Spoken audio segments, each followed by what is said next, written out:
Συγγνώμη.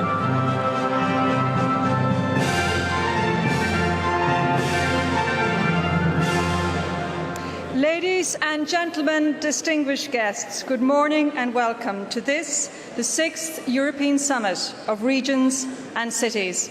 My name is Karen Coleman. I am an Irish journalist, and it is my great pleasure to co-moderate today's debate with my Greek colleague, Ilias Siakantaris. Thank you, Karen. Over the next couple of hours, we will debate the future of Europe. We are going to focus on the economic and social situation in the European Union in general and in Greece in particular. We will debate also the democratic legitimacy of the EU, especially in the light of the upcoming European Parliament elections. And we will ask what will be the future challenges of the EU and how they can be tackled. And in a short time, to participate in this debate, we will be joined by the President of the Committee of the Regions, Ramon Luis Valcarcel, Mr. Yves Leterme, the Deputy Secretary-General of the OECD, and Mr. Antonio Costa, Mayor of Lisbon. And later on, we will hear from the President of the European Commission, José Manuel Barroso, who will make a keynote address. But before that, I will invite the Governor of the Attica region, Mr. Ioannis Sgouros, who will present his opening remarks.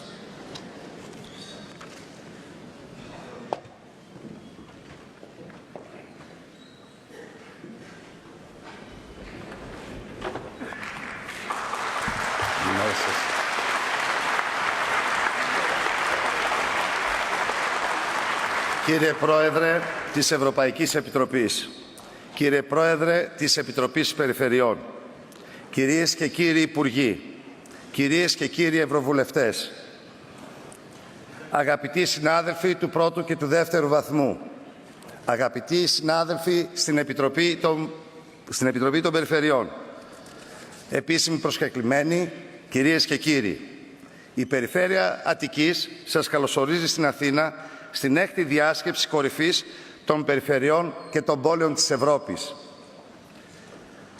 Σήμερα είναι μια σημαντική μέρα, μια μέρα συζήτησης.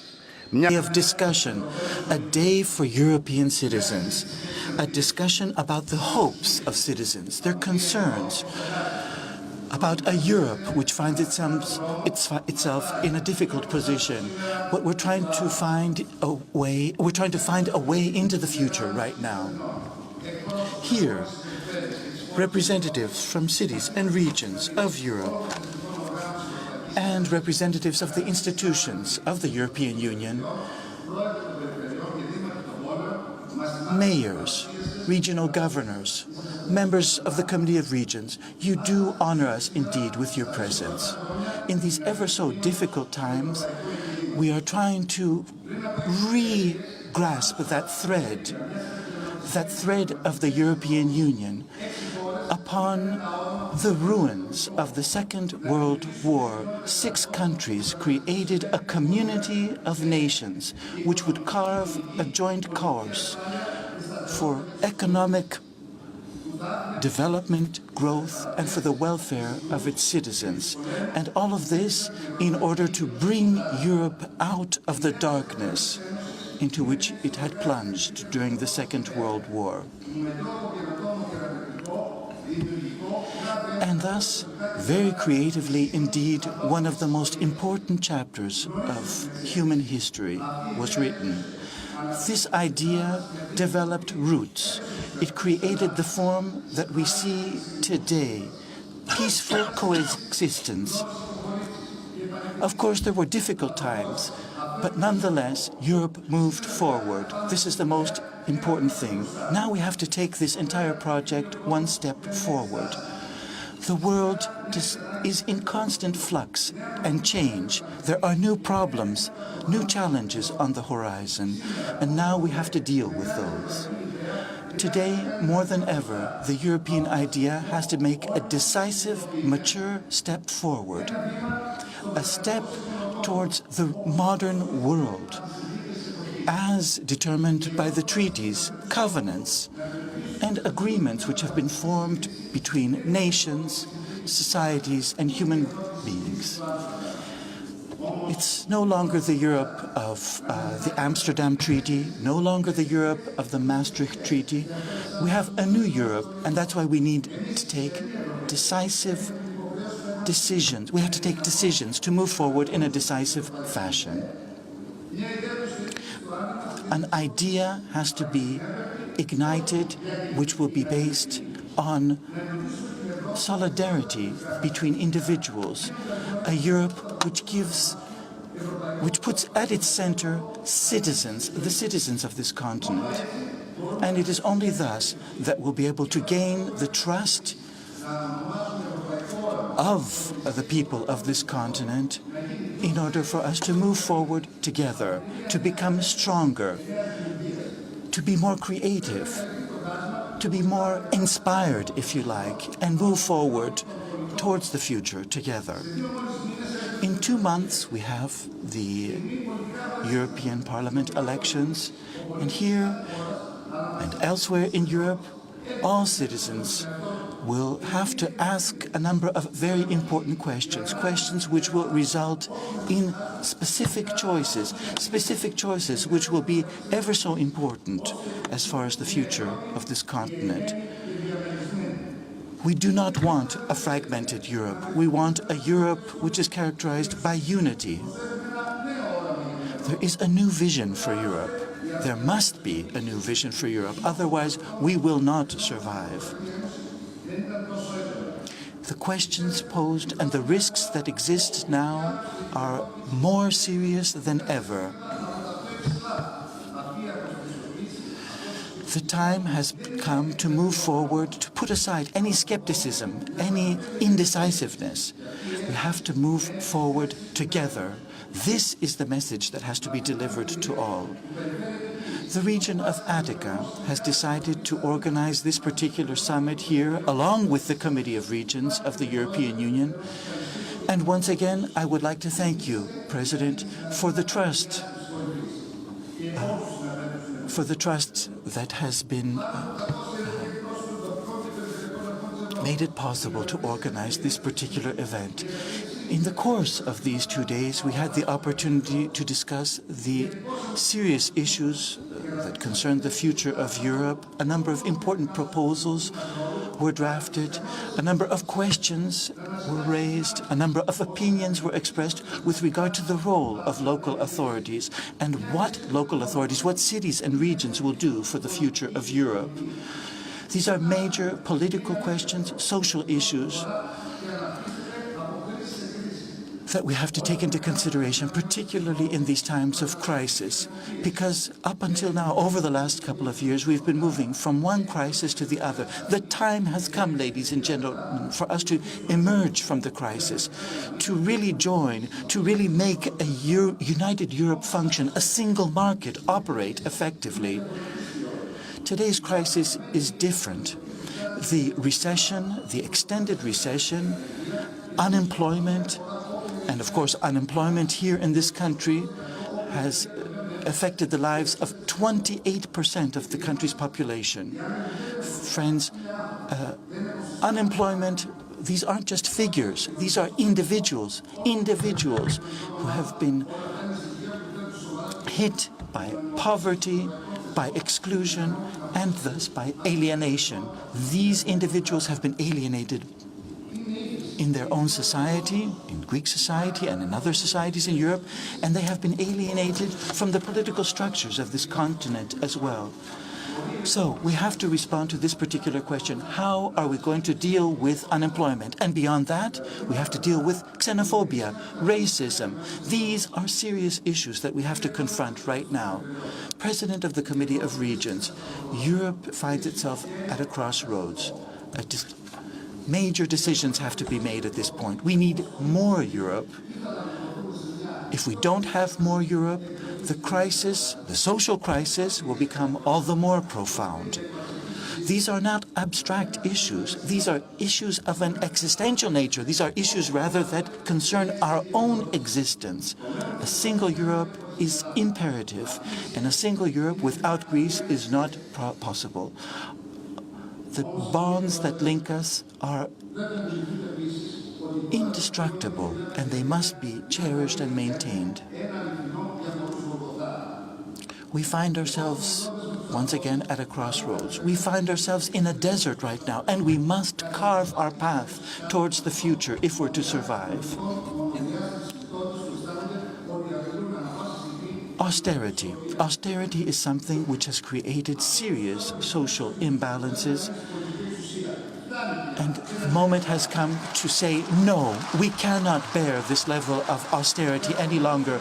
We must bridge that gap that has been created. Great disappointment, indeed, I would like to express at this point, with the situation that has developed because of this austerity. It is not possible for Greece, for Europe, after 5 years, to not be able to solve the problems that exist, the economic problems, the social consequences of this particular crisis. A little bit of water, please, if you could give to me. That's true.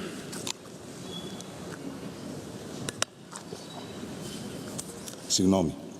Excuse me, the Greek economy is only 2% of the European economy. It isn't possible for 5 years, 5 entire years, Europe hasn't been able to provide some sort of solution to this particular problem. We haven't been able to provide a rational resolution to this crisis, which has run through Europe like a firestorm, undermining cultures, societies. Let's not forget that there is a golden mean. That golden mean is a message which has come down to us from ancient times. We must find that golden mean and find solutions to the problems within that philosophy, indeed. And of course, it is not possible for an entire engine to have been stopped or clogged up by a little cog. And Greece is nothing but a little cog in this entire engine. So, once again, we cannot be the problem behind this crisis that has run through Europe. In resolving these problems, we have to look at the human dimension. The human dimension, that means individuals. Those individuals are the unemployed of this continent, the unemployed of this nation, which are suffering terribly. President, the presence of all of us here in this room ought to be a sign, a symbol, a form of inspiration for the future. Greece has made major structural changes in order to deal with the crisis. One of those changes have been the major administrative reforms that have taken place at the municipal and regional level in Greece. We now need to forge a new pact in order to rekindle the confidence of our citizens, a pact between cities, people, cities, regions, and the central institutions of the European Union. We have to confront the new landscape that exists before us in a realistic fashion. President of the Committee of Regions, the people of Greece have suffered tremendously throughout their history. I'm sure that we will endure. We are a resilient people. But people, nonetheless, need jobs. They need policies. They need investments that will create jobs. We need to confront the situation with patience indeed, but patience has its limits.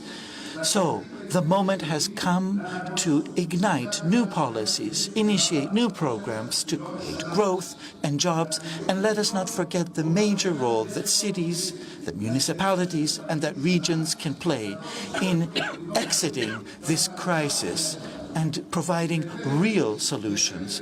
The region of Attica, the largest in the country, with the numerous projects that have been initiated here, and with the new surplus that exists, will undoubtedly be able to play a very important role as far as providing impetus, providing that necessary growth necessary. But All of this has to be done beginning at the grassroots, beginning with local authorities as well, seeing local authorities as partners in this effort to emerge from crisis, to create jobs, to provide impetus, to provide stimulus for growth through boosting SMEs, through boosting undertakings, enterprises overall. Let all of this be a beginning. Let us start right now. Regions and municipalities, of course, have played their role up until now, a very important role, but we have to look at the new landscape and adjust ourselves towards the future. Ladies and gentlemen, innovation, research, the digital economy, all of these new possibilities have to be taken into consideration, and we have to include these within our panoply, within that new. We have to use these particular possibilities to arm ourselves in order to move into the future effectively. Europe emerged from ashes. The European community emerged from ashes. Now, once again, that moment has come for us to rise like a phoenix and move forward into the future. But we need to move forward together. Solidarity, unity between the people of Europe is absolutely necessary for us to be able to form a future that we can pass on to the generations which are to come. Otherwise, we really will find ourselves in a cul-de-sac. Really, we must move forward in order to achieve those wonderful possibilities that exist on the horizon. Thank you very much. It is a